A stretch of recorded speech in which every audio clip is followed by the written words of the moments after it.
શું તમારા પાન કાર્ડનો મિસયુઝ તો નથી થઈ રહ્યો ને? કે કોઈ પણ વ્યક્તિ તમારા પાન કાર્ડ ઉપર નકલી લોન લઈને નથી બેસ્યું ને? નમસ્કાર, પ્રાઇમ ટીવીમાં આપનું સ્વાગત છે. આજના ડિજિટલ યુગમાં પાન કાર્ડ દ્વારા નકલી લોનના કિસ્સાઓ વધી રહ્યા છે. ઘણા લોકો તેમના ક્રેડિટ રિપોર્ટમાં એવી લોન જોઈ આશ્ચર્યચકિત થાય છે કે જે તેમણે લીધી જ નથી.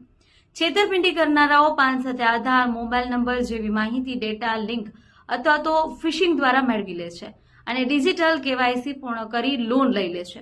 ઘણીવાર ઓટીપી મેળવવા માટે સિમ હેકિંગ અથવા તો નકલી ટેકનોલોજીનો ઉપયોગ થાય છે.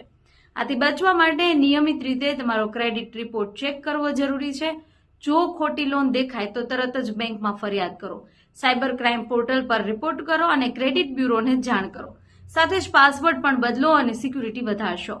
ભવિષ્યમાં સુરક્ષિત રહેવા માટે પાન અને કેવાયસી વિગતો શેર કરતી વખતે સાવચેતી રાખો. માસ્કેડ આધારનો ઉપયોગ કરો અને અજાણી લિંકથી દૂર રહો.